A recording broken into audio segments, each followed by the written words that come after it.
नमस्कार साथियों, स्वागत है आप सभी का आपके अपने परिवार एक मिनट क्लासेस पर। प्यारे साथियों, आरआरबी कांस्टेबल और ग्रुप डी के लिए हमारा जो जीके जीएस का महत्वपूर्ण सीरीज चल रहा है, जिसमें आज के इस क्लास में हम लोग कवर करने वाले हैं आपका सेट नंबर 8। तो प्यारे साथियों, ये क्लास आपका आने वाले जो भी एग्ज़ाम आपका होने वाला है उसके लिए ये क्लास आपका काफ़ी हेल्पफुल यानी कि मददगार साबित होने वाला है। तो प्यारे साथियों, आप हमारे चैनल पर नए हैं तो चैनल को जल्दी से सब्सक्राइब कर लें और हमारे जितने भी क्लास आपका अभी तक हुए हैं उसको आप प्लेलिस्ट में जाकर सारा क्लास को देख सकते हैं। तो आइए शुरू करते हैं। आज का पहला क्वेश्चन क्या है साथियों? आज का पहला क्वेश्चन हमारा पूछा जा रहा है कि दक्षिणी राज्य, क्या बोला जा रहा है कि दक्षिणी राज्य आंध्र प्रदेश में स्थित कोलेरू झील दो नदियों के डेल्टा में स्थित है। वे नदियां कौन कौन सी है ये आपको बताना है कि कौन कौन सी दो नदियों के बीच में ये आपका कोलेरू झील स्थित है, ये आपको बताना है। तो प्यारे साथियों, इसका सही उत्तर क्या हो जाएगा? इसका सही उत्तर हो जाएगा हमारा गोदावरी और कृष्णा के बीच में ये कोलेरू झील स्थित है। आइए आगे बढ़ते हैं, इसका डिटेल में देख लेते हैं। यहाँ पर देख सकते हैं कि जिससे कि यहाँ पर दिया हुआ है कि कोलेरू झील आंध्रा राज्य में कृष्णा और गोदावरी के डेल्टा में स्थित है ये कोलेरू झील। ये आपका इम्पोर्टेंट है साथियों। और उसके बाद कोलेरू झील रामसर आर्द्रभूमि स्थल है। यहाँ पर आगे यहाँ पर इम्पोर्टेंट फैक्ट यहाँ पर देख सकते हैं, जैसे इसका उद्गम स्थल के बारे में यहाँ पर देख सकते हैं। तो कृष्णा का उद्गम स्थल कहाँ है साथियों? कृष्णा का उद्गम स्थल हो जाएगा आपका महाबलेश्वर महाराष्ट्र हो जाएगा, और गोदावरी का त्र्यंबकेश्वर महाराष्ट्र। ये तो दोनों ही का कहाँ से उद्गम स्थल है? महाराष्ट्र का। एक का महाबलेश्वर कृष्णा और त्र्यंबकेश्वर से गोदावरी। कुल लंबाई ये देख सकते हैं इस प्रकार से है। और प्रमुख सहायक नदियां यहाँ पर देख सकते हैं। कृष्णा का क्या हो जाएगा? कृष्णा का कोयना, तुंगभद्रा और भीमा। ये आपका इम्पोर्टेंट जो है तीन प्रमुख इनका सहायक नदी है, कृष्णा का, कोयना, तुंगभद्रा और भीमा। उसी प्रकार से गोदावरी का सहायक नदियाँ पर चर्चा करते हैं। तो गोदावरी का पेन गंगा, इंद्रावती, प्राणहिता और मंजरा, ये कुछ प्रमुख जो है गोदावरी की प्रमुख सहायक नदियां हैं। आइए अब आगे बढ़ते हैं। अगला क्वेश्चन क्या है साथियों? अगला क्वेश्चन हमारा पूछा जा रहा है कि निम्नलिखित में से कौन सी हिमालय पर्वतमाला लेह के उत्तरी तरफ से तिब्बती सीमा तक फैली हुई है और इसमें गिदरला दर्रा और खारदुंग ला दर्रा शामिल है, ये आपको बताना है। तो हम हिमालय के पर्वतमाला लेह के उत्तरी तरफ जो तिब्बत के सीमा में फैली हुई है, जैसे कि यहाँ पर दिगरला दर्रा और खुदरला दर्रा, ये क्या हो जाएगा? इसका सही उत्तर हो जाएगा साथियों आपका लद्दाख श्रेणी हो जाएगा आपका सही उत्तर, जो कि हिमालय पर्वतमाला लेह के उत्तरी तरफ से ये आपका फैली हुई है। आइए अब आगे बढ़ते हैं। इसके बारे में डिटेल यहाँ पर देख सकते हैं, जैसे कि यहाँ पर दिया हुआ है कि लद्दाख पर्वतमाला जो है काराकोरम पर्वतमाला के दक्षिण पूर्व में स्थित है। वे सिंधु और श्योक सिंधु के सहायक नदी को विभाजित करती है, ये आपका जो लद्दाख पर्वतमाला है। और उसके बाद यहाँ पर देख सकते हैं कि खारदुंग ला दर्रा भारत का सर्वोच्च मोटरेबल पास इन श्रेणी में ये आता है। आइए, जैसे कि यहाँ पर पेंगोंग भारत और चीन के बीच में सबसे बड़ी खारी झील है ये पेंगोंग लेक। आइए अब आगे कुछ इम्पोर्टेंट यहाँ पर देख लेते हैं। तो इस प्रकार से जो है हमारा अगला क्वेश्चन है क्या साथियों? उपन्यास द पैलेस ऑफ इल्यूजन्स किसके द्वारा लिखा गया है, ये आपको बताना है। द पैलेस ऑफ इल्यूजन्स ये जो आपका उपन्यास है किसके द्वारा लिखा गया है साथियों? ये हो जाएगा आपका चित्रा बनर्जी दिवाकरुणी। ये क्या हो जाएगा हमारा? सही उत्तर हो जाएगा हमारा ऑप्शन नंबर 4, चित्रा बनर्जी दिवाकरुणी, जिन्होंने आपका द पैलेस ऑफ इल्यूजन्स नामक जो उपन्यास है इनको लिखा है। आइए अब इसके बारे में डिटेल देख लेते हैं साथियों। यहाँ पर देख सकते हैं कि the palace of illusions Chitra Banerjee Divakaruni के द्वारा ये लिखित ये पुस्तक है, जो महाभारत के क्या पुनर्कल्पना जिसे पंचली या द्रौपदी के दृष्टिकोण से बताया गया है। आइए इनके कुछ प्रमुख जो उपन्यास है यहाँ पर देख सकते हैं। The mistress of spices, sister of the my heart, queen of dreams और before we visit the gods. तो इस प्रकार से इनका जो प्रमुख यहाँ पर उपन्यास ये है। उनकी नवीनतम कविता है यहाँ पर साथियों, ये आपका इम्पोर्टेंट हो सकता है, ब्लैक कैंडल ऑफ लिविंग युवा सिटी, ये इनका प्रमुख जो नवीन कविताएं हैं। आइए अब आगे आगे चलते हैं साथियों। अगला क्वेश्चन हमारा क्या है ये देख लेते हैं। हाँ, यहाँ पर कुछ आगे कुछ इंपॉर्टेंट है यहाँ पर, जैसे किरण देसाई के बारे में यहाँ पर दिया गया है। किरण देसाई के प्रमुख किताबें क्या है? The hater tens of lawns, अमरूद के बाग में हुड़दंग, ये कुछ प्रमुख जो है किरण देसाई द्वारा लिखा गया किताबें हैं। और अमीश त्रिपाठी ये काफ़ी प्रमुख जो है लेखक है, इनके बारे में यहाँ पर देख सकते हैं कि the secret of the Nagas, oath of Vayuputra, सीकोवर द इच्छुवोक, सीता मिथिला को, या युद्ध, इमोर्टल ऑफ मेलुहा। चलिए अब आगे यहाँ पर देख सकते हैं। तो इस प्रकार से हमारा जो है अगला क्वेश्चन क्या है साथियों? अगला क्वेश्चन हमारा पूछा जा रहा है कि निम्नलिखित में से कौन सा हड़प्पा वास्तुकला में दुर्ग का हिस्सा नहीं था, ये आपको बताना है। तो हड़प्पा वास्तुकला में जो है आपका दुर्ग का हिस्सा कौन सा नहीं था? तो इनका सही उत्तर हो जाएगा साथियों हमारा जो जनता के लिए आवासीय भवन, ये आपका नहीं था। जनता के लिए आवासीय भवन ये आपका सही उत्तर है। बाकी हमारा अनाज के लिए गोदाम ये भी था, महत्वपूर्ण व्यक्तियों के लिए विशाल स्नानघर ये भी था, और धार्मिक समारोह के लिए अग्निवेदी ये भी हमारा जो है तीनों आपका हड़प्पा वास्तुकला से संबंधित ये स्थल जो है उस समय उपलब्ध था। आइए अब आगे बढ़ लेते हैं।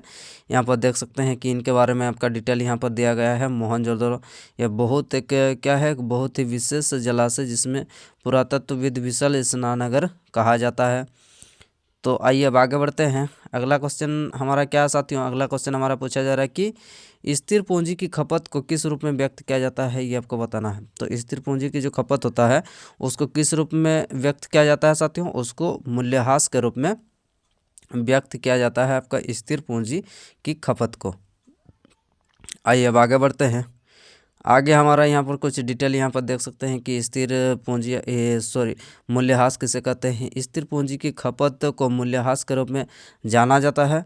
उसके बाद यहाँ पर देख सकते हैं स्थायी पूंजी की खपत से तात्पर्य यानी कि टूट फूट अप्रचलन या कारकों के कारण अचल संपत्ति के मूल्य में कमी होता है, उसी को क्या कहा जाता है? मूल्यह्रास कहा जाता है। मूल्यह्रास लेखांकन पद्धति जिसका उपयोग किसी निश्चित परिसंपत्ति की लागत उसके जीवन के आवंटित करने के लिए किया जाता है, जो समय के साथ निश्चित पूंजी की खपत को दर्शाता है। ये भी आपको इम्पोर्टेंट है। मूल्यह्रास की गणना विभिन्न तरीकों का उपयोग करके की जा सकती है, जो सीधी रेखा मूल्यह्रास, घटती शेष राशि का मूल्यह्रास, या वर्षों के अंकों का योग मूल्यह्रास होता है। आइए अब आगे यहाँ पर देख सकते हैं शुद्ध निवेश किसे कहते हैं। यहाँ पर देख लीजिए शुद्ध निवेश का परिभाषा, ये सकल निवेश और मूल्यह्रास के बीच का अंतर होता है। क्या? ये शुद्ध निवेश, सकल निवेश और मूल्यह्रास के बीच का जो अंतर होता है उसी को कहा जाता है शुद्ध निवेश। या संदर्भित करता है जो अचल संपत्तियों के स्टॉक में वास्तविक वृद्धि या प्रतिनिधित्व करता है शुद्ध निवेश। मूल्यह्रास पर हमने अभी जिक्र किया, अब देख लेते हैं को सकल निवेश किसे कहते हैं। यह अचल संपत्तियों के निवेश की कुल राशि को संदर्भित करता है। किसको? यहाँ पर देख सकते हैं कि अचल संपत्तियों में निवेश की कुल राशि को संदर्भित करता है, जिसमें परिसंपत्तियों के स्टॉक में वृद्धि और मौजूद परिसंपत्तियों का क्या करता है? प्रतिस्थापन दोनों में शामिल है। आइए अब आगे बढ़ते हैं। अगला क्वेश्चन हमारा क्या साथियों? अगला क्वेश्चन हमारा पूछा जा रहा है कि चित्रकला मैं मादर किसके द्वारा चित्रित की गई थी, ये आपको बताना है। तो मैं मादर किसके द्वारा चित्रित की गई साथियों? ये आपका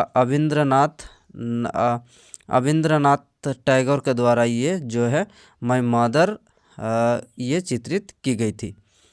आइए अब आगे इसके बारे में डिटेल यहाँ पर देख सकते हैं कि मैं मादर जो है चित्रकला मैं मादर अविंद्र नाथ टैगोर के द्वारा 1913 में चित्रित किया गया था, और ये एक लघु चित्र है जिसे अलंकृत के रूप में सुसज्जित किया गया है। चलिए अब आगे देख लेते हैं साथियों। आगे यहाँ पर कुछ इम्पोर्टेंट तथ्य यहाँ पर संबंधित देख सकते हैं। बंकिम चंद्र चटर्जी, यहाँ पर बंकिम चंद्र चटर्जी को उपन्यास और कवि थे, उपन्यासकार और कवि थे। इनका जन्म कब हुआ था ये देख लेते हैं। हाँ, तो इस प्रकार से जो है इसका डिटेल देख लिए। अब आगे चल लेते हैं। अगला हमारा क्या साथियों, सोनागिरी देश का तीर्थ स्थल है, ये आपको बताना है। जो सोनागिरी है किसका तीर्थ स्थल है साथियों, ये आपका जैनियों का तीर्थ स्थल है आपका सोनागिरी। ये आपको इम्पोर्टेंट है, स्टार मार्क कर लीजिए। आपका डायरेक्ट आपको क्वेश्चन देखने को मिल सकता है एग्जाम में। आइए अब इसके बारे में डिटेल देख लेते हैं साथियों। यहाँ पर सोनागिरी देख लेते हैं। सोनागिरी जो है कहाँ स्थित है, सोनागिरी यह मध्य प्रदेश राज्य का एक स्थान है जो दतिया जिले में स्थित है। कहाँ स्थित है, मध्य प्रदेश के दतिया जिले में ये सोनागिरी नामक जो स्थान है स्थित है। ये जगह 9वीं शताब्दी के बाद कई जैन मंदिर यहाँ पर स्थित है सोनागिरी में। और यहाँ पर आगे कुछ हाँ, यहाँ पर अनुशासन, तपस्या और मोक्ष प्राप्त करने के लिए ये लोकप्रिय स्थल है। सोनागिरी में एक प्रसिद्ध क्या है, जैन संग्रहालय भी स्थित है। यहाँ पर देख सकते हैं जैन ग्रंथों के अनुसार चंद्र प्रभु 8वें तीर्थंकर। और आगे यहाँ पर क्या दिया है, यहाँ पहाड़ियों पर 77 और गांव क्या है 26 सहित कुल 100 कितना है 3 मंदिर है। आइए अब आगे यहाँ पर देख सकते हैं कि सोनागिरी इस प्रकार से जो है आपका दृश्य आपको देखने को मिलेगा। ये जो मंदिर है यहाँ पर दिया गया है। आइए अब आगे बढ़ते हैं। अगला क्वेश्चन क्या है साथियों, अगला क्वेश्चन हमारा पूछा जा रहा है कि चल कुंडल गैल्वेनोमीटर को डैश के साथ आपका चाल कुंडल गैल्वेनोमीटर को डैश के साथ आपका एक चल कुंडल गैल्वेनोमीटर के साथ संयोजित करके एमीटर में परिवर्तित किया जा सकता है साथियों। तो ये किसको परिवर्तित किया जा सकता है, ये हो जाएगा हमारा समांतर क्रम में समांतर में निम्न प्रतिरोध को जोड़कर जो है ये आपको परिवर्तित किया जा सकता है एमीटर में। आइए अब इसके बारे में देख सकते हैं। यहाँ पर गैल्वेनोमीटर को एक समांतर में एक शंट प्रतिरोध के साथ संयोजित करके एमीटर में परिवर्तित किया जा सकता है। किसको, ये गैल्वेनोमीटर को। आइए अब यहाँ पर देख सकते हैं शंट प्रतिरोध में बहुत निम्न प्रतिरोध होने के कारण तो एमीटर, गैल्वेनोमीटर और शंट प्रतिरोध में समांतर संयोजन में निम्न प्रतिरोध होगा। ये भी आपको इम्पोर्टेंट ध्यान रखना है। आइए अब आगे बढ़ते हैं साथियों। अगला हमारा क्या है यहाँ पर, चलिए अगला क्वेश्चन हमारा क्या साथियों, अगला क्वेश्चन हमारा है कि पुस्तक ए ब्रीफ हिस्टोरी ऑफ टाइम किसके द्वारा लिखी गई है, ये आपको बताना साथियों। ए ब्रीफ हिस्टोरी ऑफ टाइम किसके द्वारा लिखी गई है, तो ये आपका स्टीफन हॉकिंस के द्वारा आपका ये ब्रीफ हिस्टोरी ऑफ टाइम्स नामक जो पुस्तक है ये लिखी गई है। आगे देख लेते हैं इसके बारे में डिटेल साथियों। यहाँ पर देख सकते हैं कि ए ब्रीफ हिस्टोरी ऑफ जो स्टीफन हॉकिंस है इसके द्वारा क्या लिखा गया है, जो प्रमुख पुस्तक है यहाँ पर पहला ही देख सकते हैं a brief history of times Stephen Hawkins के द्वारा। द ग्रैंड डिजाइन ये भी स्टीफन हॉकिंस। उसके बाद यहाँ पर the theory of everything the theory of everything the origin and fate of the universe ये आपका। उसके बाद यहाँ पर देख सकते हैं कि द यूनिवर्स इन ए नेटसेल। इस प्रकार से जो है ये आपका प्रमुख पुस्तकें हैं स्टीफन हॉकिंस का। आगे चलते हैं। आगे यहाँ पर देख सकते हैं कि सीवी रमन और सुभाष चंद्र बोस के द्वारा कौन कौन से पुस्तकें हैं, तो सीवी रमन के द्वारा द न्यू फिजिकल जो है ये सीवी रमन के द्वारा लिखी गई ये पुस्तकें हैं। और white the sky is blue ये इंपॉर्टेंट है साथियों। ये आपका सीवी रमन के द्वारा the white the sky is blue ये आपका सीवी रमन का महत्वपूर्ण पुस्तक है। द न्यू फिजिकल ये भी आपका सीवी रमन के द्वारा लिखी गई पुस्तकें हैं। आइए अब सुभाष चंद्र बोस के बारे में यहाँ पर देख लेते हैं। ये द इंडियन स्ट्रगल ये Subhash Chandra Bose. An Indian Pilgrim ये भी सुभाष चंद्र बोस का। और तरुणेश स्वप्न ये भी आपका सुभाष चंद्र बोस। और जरूरी कीचु लेखा भी आपका सुभाष चंद्र बोस का ये प्रमुख जो है 4 पुस्तकें यहाँ पर आप देख सकते हैं। आइए अब आगे बढ़ते हैं। अगला क्वेश्चन क्या है साथियों, अगला क्वेश्चन हमारा है कि निम्नलिखित में से कौन सा त्यौहार विष्णु के 52 अवतार से संबंधित है। साथियों ये विष्णु के 52 अवतार से कौन सा त्यौहार जो संबंधित है, ये आपका ओणम हो जाएगा सही उत्तर, जो कि विष्णु के 52 अवतार से संबंधित है। आइए अब आगे बढ़ते हैं। यहाँ पर देख सकते हैं कि इसके बारे में डिटेल यहाँ पर दिया गया है कि ओणम का त्यौहार भगवान विष्णु के 52 अवतार से क्या है, ये जुड़ा हुआ है। और 52 हिंदू भगवान विष्णु के 10वें अवतार में से ये भी आपका कितने हैं, में से आपका 10वें अवतार में से आपका 5वां अवतार है आपका ये 52 अवतार। ओणम कहाँ पर मनाया जाने वाला प्रमुख त्यौहार है, ओणम आपका केरल में मनाया जाने वाला एक त्यौहार जो हर साल कब मनाया जाता है, अगस्त सितंबर के महीने में ये मनाया जाता है ओणम का त्यौहार।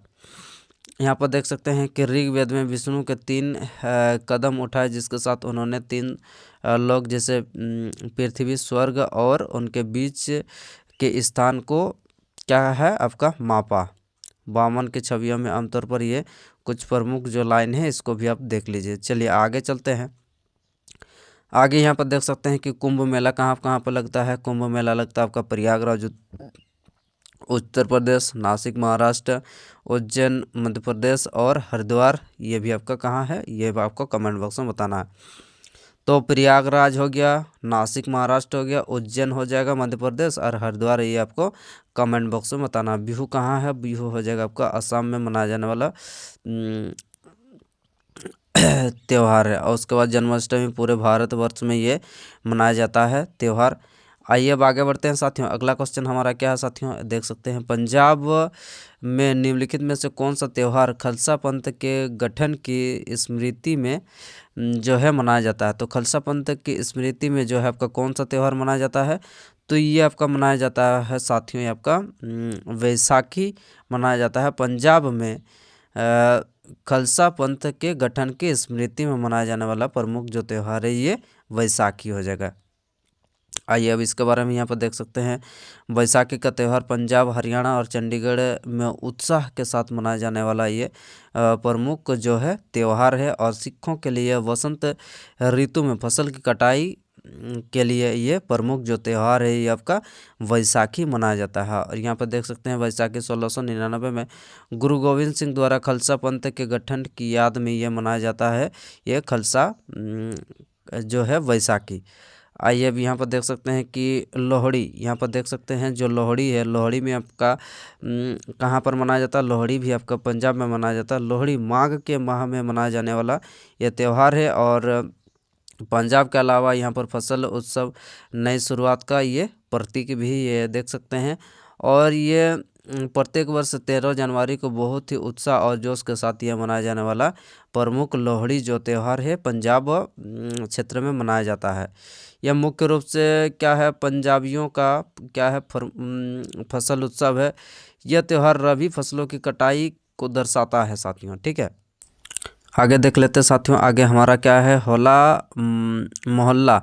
इसके बारे में यहाँ पर देख सकते हैं कि जो होला मोहल्ला है, होला मोहल्ला को होला भी कहा जाता है। ये 3 दिवसीय सिख उत्सव है जो कि वसंत ऋतु में ये पड़ता है, ठीक है। आगे चलते हैं साथियों। अगला हमारा क्या है, अगला यहाँ पर देख सकते हैं जो तीज है। तीज ये कहाँ मनाया जाने वाला, तीज कजरी तीज जो है राजस्थान में मनाया जाने वाला क्या है, एक महापर्व है। तीज नारी तत्व की भावना का क्या है, भावना का जश्न मनाता है ये तीज जो है आपका महापर्व। आगे यहाँ पर देख सकते हैं। आगे यहाँ पर जो हमारा अगला क्वेश्चन क्या है साथियों, अगला क्वेश्चन हमारा है कि किस राजवंश के तहत दिल्ली पहली बार किसी राज्य की राजधानी बनी, ये आपको बताना है। तो कौन सा राजवंश के तहत दिल्ली जो है पहली राजधानी बनी, तो ये हो जाएगा आपका तोमर राजपूत के द्वारा आपका दिल्ली पहली बार राजधानी बनी है। आगे देख लेते हैं साथियों। अगला हमारा क्या है, यहाँ पर इम्पोर्टेंट फैक्ट यहाँ पर देख सकते हैं कि जो तोमर वंश के तहत दिल्ली पहली बार राजधानी बनी है, ये आपको तोमर वंश का जो प्रथम शासक था संस्थापक ये कौन था, अनंगपाल प्रथम तोमर हो जाएगा, जो कि कब से कब तक ये इन्होंने जो है 12वीं से आपका 8 से 12वीं शताब्दी के दौरान भारत में शासन किया ये तोमर वंश। आगे यहाँ पर देख लेते हैं। आगे यहाँ पर है चौहान वंश का संस्थापक कौन था, तो चौहान वंश का संस्थापक हो जाएगा आपका अजयराज चौहान वंश का संस्थापक। और इसका राजधानी कहाँ था, तो अजमेर में था। आगे देख लेते हैं इसका प्रसिद्ध शासक जो है पृथ्वीराज चौहान थे। और खिलजी वंश के संस्थापक कौन थे, तो खिलजी वंश के संस्थापक अलाउद्दीन खिलजी थे। और खिलजी वंश का जो है कार्यकाल कब से कब तक चला था, तो 1290 से लेकर 1320 ईस्वी तक खिलजी वंश ने शासन किया भारत में। प्रसिद्ध शासक कौन थे खिलजी वंश के, तो अलाउद्दीन खिलजी थे। और अंतिम खिलजी वंश के शासक कौन थे, तो मुबारक शाह थे। और तुगलक वंश का संस्थापक कौन थे, तो गयासुद्दीन तुगलक थे। इनका कार्यकाल तुगलक वंश का कब से कब तक कार्य चला था, ये शासन चला था, तो 1312 से लेकर 1413 ईस्वी तक चला था। प्रसिद्ध शासक में यहाँ पर देख सकते हैं तुगलक, मोहम्मद बिन तुगलक, फिरोज शाह तुगलक। तो इस प्रकार से जो है आगे बढ़ते हैं साथियों। अगला क्वेश्चन हमारा क्या है, डैश युद्ध के दौरान वीरता के विशिष्ट कृत्यों को प्रदर्शित करने के लिए दिया जाने वाला जो है सर्वोच्च सैन्य अलंकरण है, तो क्या हो जाएगा इसका सही उत्तर, तो सही उत्तर हो जाएगा हमारा परमवीर चक्र दिया जाता है आपका युद्ध के दौरान आपका वीरता के विशिष्ट कृत्यों का प्रदर्शन करने के लिए सर्वोच्च शौर्य अलंकरण।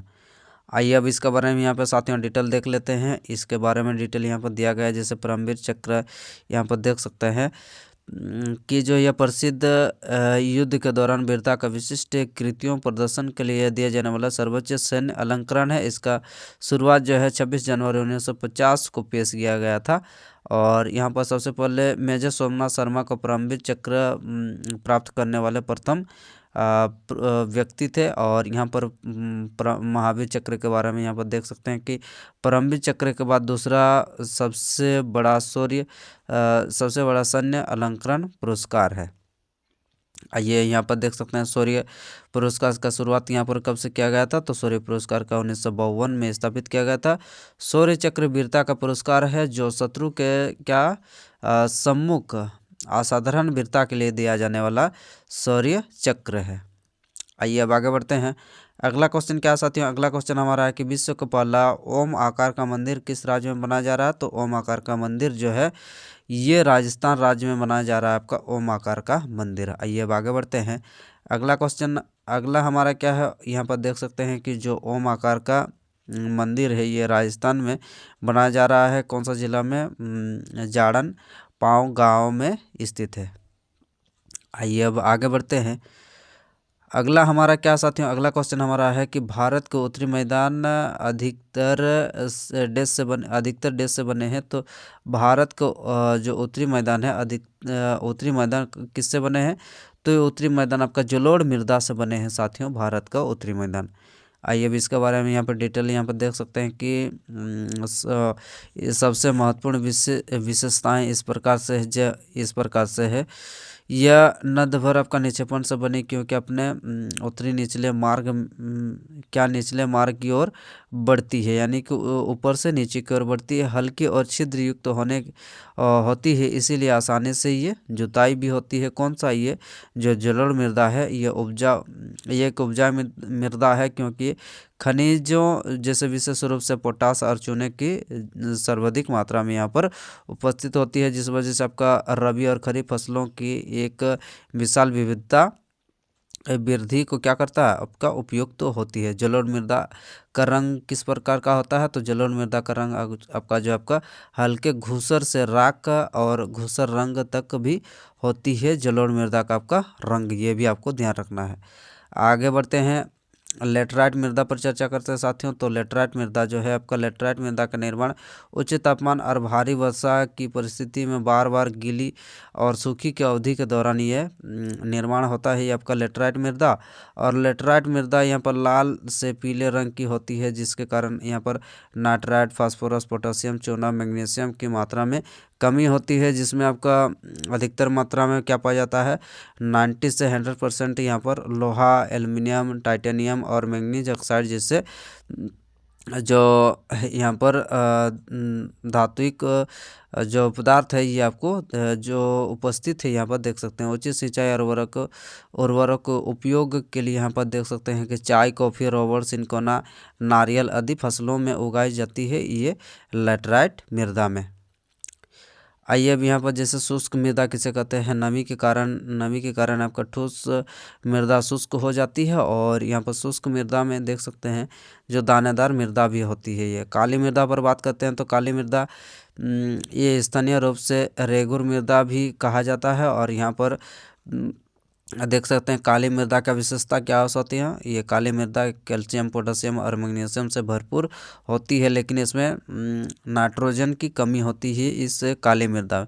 यह काली मृदा कौन कौन से फसल के लिए उपयुक्त होती है, तो काली मृदा कपास, तंबाकू, मिर्चा, तिलहन, ज्वार और रागी और मक्का जैसे फसलों के लिए अच्छी तरह से उगाई जाती है काली मृदा पर।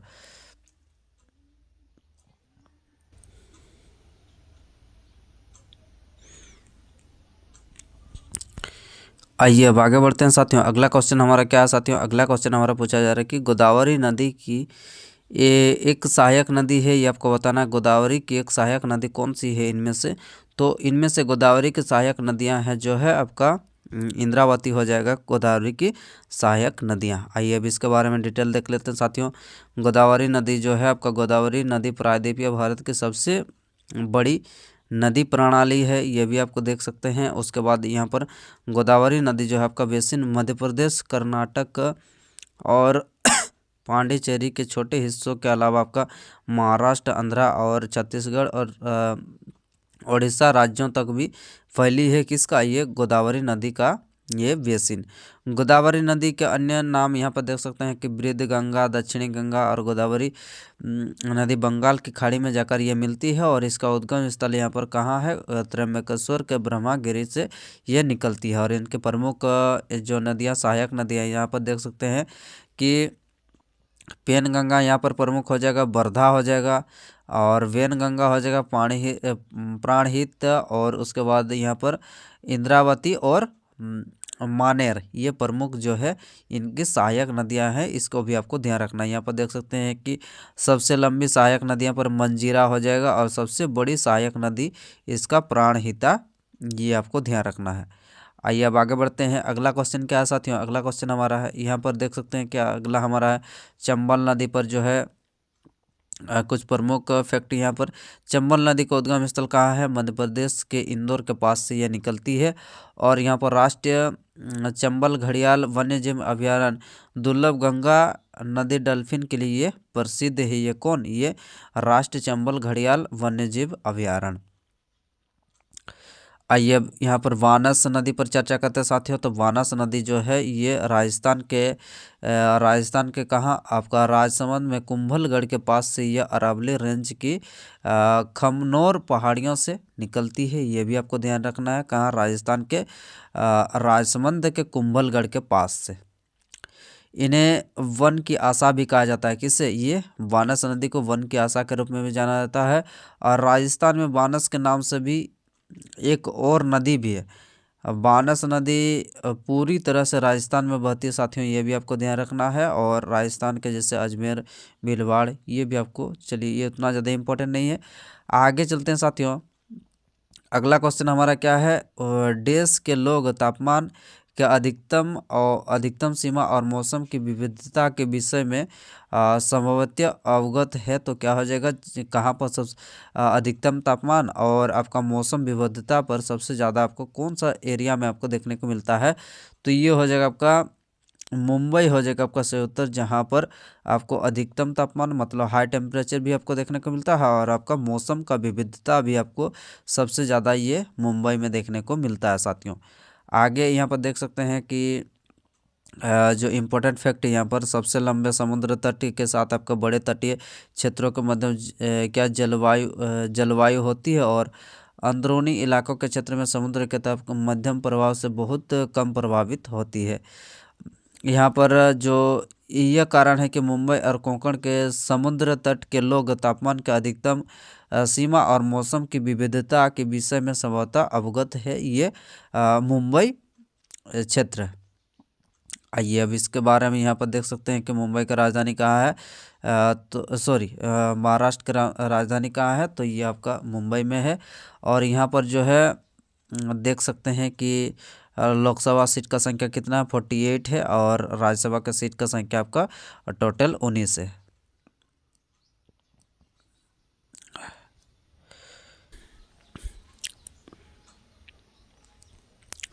अगला क्वेश्चन क्या है साथियों, अगला क्वेश्चन हमारा है कि निम्नलिखित में से किसे लोकप्रिय रूप से भारत के तोते के रूप से जाना जाता है। तो क्या हो जाएगा इसका सही उत्तर, भारत के तोते के रूप में जाना जाता है किसको, ये हो जाएगा आपका अमीर खुसरो को भारत के तोते के रूप में जाना जाता है साथियों। ये भी इसके बारे में डिटेल देख लेते हैं साथियों। अमीर खुसरो के बारे में यहाँ पर देख सकते हैं, इन्हें भारत के तोते के रूप में या क्या कहा जाता है, अरबी में तूतिए हिंद के नाम से जाना जाता है किसे, अमीर खुसरो को। और अमीर खुसरो का जो असली नाम है अबुल हसन है, ये भी आपको ध्यान रखना है। उनका जन्म कहाँ, यूपी के आपका पतियाली शहर में ये भी हुआ था, ये भी आपको ध्यान रखना है। और किन के शिष्य थे, तो ये निजामुद्दीन औलिया के शिष्य कौन थे, ये अमीर खुसरो थे।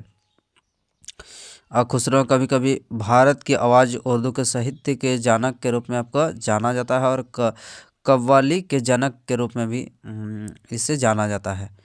आइए अब यहाँ पर तानसेन के बारे में यहाँ पर देख लेते साथियों थोड़ा। तानसेन ये प्रसिद्ध संगीतकार थे और अकबर के दरबार में नवरत्न में से ये तानसेन एक थे, जिन्होंने आपका तानसेन में ध्रुव के रूप में बहुत योगदान दिया था। अब इब्न बतूता कौन थे, तो इब्न बतूता मोरक्को यात्री थे, जो दिल्ली सुल्तान मोहम्मद बिन तुगलक के शासनकाल के दौरान जो है भारत आया था। और इनके पुस्तक का नाम क्या है, ये रिहला है, ये भी आपको ध्यान रखना है। आइए अब आगे बढ़ते हैं। अगला क्वेश्चन क्या साथियों, अगला क्वेश्चन हमारा है कि प्रतिवर्ती धारा यानी कि एसी में धारा की दिशा और परिमाण बदलते हैं। ये आपको बताना है कि एसी में धारा की दिशा और परिमाण किस में बदलते हैं, तो ये हो जाएगा आपका आवर्ती रूप में जो है परिमाण, आपका दिशा और परिमाण एसी में बदलते हैं, ये भी आपको ध्यान रखना है। आइए अब आगे बढ़ते हैं। आगे इसके बारे में यहाँ पर डिटेल में देख सकते हैं, जैसे कि यहाँ पर अवधारण क्या है, विद्युत धारा दो तरह से प्रवाहित होती है, जैसे आपका एसी यानी कि प्रतिवर्ती धारा और आपका दृष्ट धारा यानी कि डीसी, यानी कि एसी यानी कि अल्टरनेटिंग करंट और डीसी यानी कि आपका डायरेक्ट करंट। अब यहाँ पर देख सकते हैं कि जो डायरेक्ट करंट है, इस प्रकार से जो आपका डीसी करंट यहाँ पर समय के साथ आपका करंट ये आपका स्थिर रहता है। और यहाँ पर प्रतिवर्ती धारा विद्युत धारा जिसकी दिशा आवधिक रूप से बदलती है और विद्युत धारा कहलाती है, ठीक है। यहाँ पर देख सकते हैं कि एसी के बारे में यहाँ पर दिया गया है, अल्टरनेटिंग करंट, यहाँ पर प्रतिवर्ती धारा यहाँ पर किसे कहते हैं, यहाँ पर देख लीजिए। प्रतिवर्ती धारा आवर्धित रूप से अपनी दिशा को क्या करती है, विपरीत करती है। प्रतिवर्ती धारा आवर्धित रूप से अपनी दिशा को क्या करते हैं, विपरीत करती है। प्रेरित विद्युत चुंबकीय बल के कारण यह आवधिक रूप से अपना परिमाण भी बदलती रहती है। प्रतिवर्ती धारा के लिए परिमाण और दिशा दोनों क्या होती है, परिवर्तित होती है साथियों। प्रतिवर्ती धारा के लिए आपका परिमाण और दिशा दोनों परिवर्तित होते हैं। भारतीय शक्ति आपूर्ति में प्रतिवर्ती धारा की आवृत्ति कितना है, ये 50 हर्ट्ज है, जो कि समयावधि यानी कि 1/50 यानी कि 20 m यानी कि सेकंड, ठीक है। आइए यहाँ पर व्याख्या के रूप में यहाँ पर दिया गया है। चलिए अब आगे देख लेते हैं। अगला हमारा क्या साथियों, अगला हमारा है कि निम्नलिखित में से कौन भारतीय सिनेमा में पहली भारतीय महिला निर्माता और निर्देशक थी। तो प्रथम भारतीय महिला निर्माता और निर्देशक कौन थे साथियों, ये हमारा हो जाएगा फतिमा बेगम। सही उत्तर हो जाएगा, जो कि भारतीय सिनेमा में पहली भारतीय महिला निर्माता और निर्देशक रही थी। आइए अब इसके बारे में डिटेल यहाँ पर देख लेते हैं कि फतिमा बेगम एक भारतीय अभिनेत्री, निर्देशक और पटकथा लेखक भी थे, ये भी आपको ध्यान रखना है। और भारतीय सिनेमा के पहली महिला फिल्म निर्देशक भी माना जाता है फतिमा बेगम को। और उसके बाद 4 वर्ष के भीतर इन्होंने आपका लेखन, निर्माण और निर्देशन किया, और फतिमा फिल्म्स भी आपका शुरू हुआ है। और बुलबुल ए परिस्तान का निर्देशन किया था इन्होंने 1926 में, यह भी आपको ध्यान रखना है। पहली फिल्म यहाँ पर देख सकते हैं कि पहली फीचर फिल्म बनाने का सम्मान किसे दिया जाता है, तो दादा साहब फाल्के को दिया जाता है पहली फीचर फिल्म बनाने का क्या है आपका सम्मान। और यहाँ पर 1913 में पहली स्वदेशी मूक फिल्म या का नाम क्या था, तो राजा हरिश्चंद्र था। तो इस प्रकार से प्यारे साथियों आज का क्लास हमारा यहीं पर समाप्त होता है। तो क्लास आपको कैसा लगा कमेंट बॉक्स में ज़रूर बताइए, और आप हमारे यदि चैनल पर नए हैं तो चैनल को सब्सक्राइब जरूर करें, और एक लाइक करते हुए जाइए, और अपना दोस्तों के साथ शेयर भी करिए क्लास को। तो चलिए फिर अगले हम लोग नेक्स्ट क्लास में मिलते हैं साथियों, धन्यवाद।